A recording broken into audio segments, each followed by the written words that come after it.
My name is Justin Hartshorn. I'm a student physical therapist. For educational purposes, are you okay with me recording today? Yes. Perfect. So based on your clinical presentation and where you're experiencing pain, we're going to classify your injury underneath the peripherally mediated pelvic girdle pain, specifically reduced force closure. So we have reduced force closure and excessive force closure. Reduced force closure is essentially just a little bit more movement than normal in the backside where you're feeling that pain on the hip. So first, to confirm that diagnosis, we're going to do a couple special tests. So go ahead and lie down on your back for me, please. The first test we're going to do is an active straight leg raise test. And with the reduced force closure injury, this will be positive versus excessive force closure, which would be negative. So this is just to help rule in the reduced force closure form of the injury.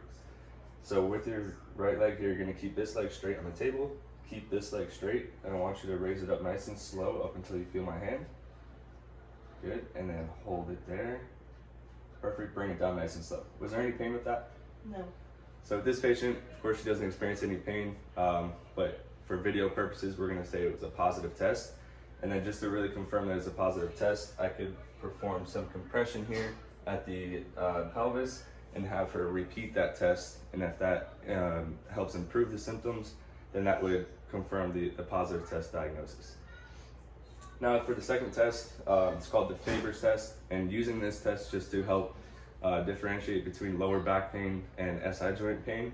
So with reduced force closure specifically, you won't experience any lower back pain. So we want to perform this test just to really hone it in on the SI joint.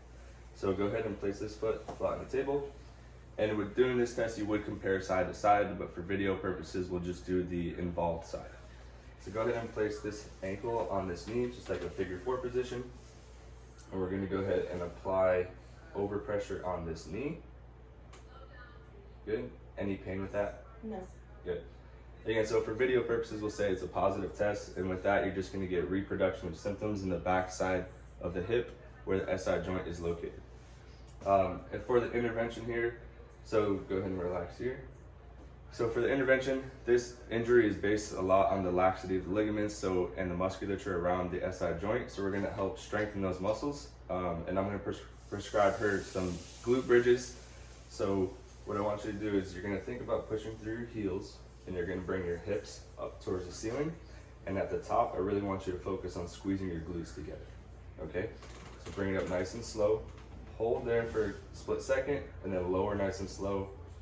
Good. So keeping it nice and slow under control. Go ahead and do 2 more of those for me. So for video purposes, just having her do 3 just to make sure the form is correct.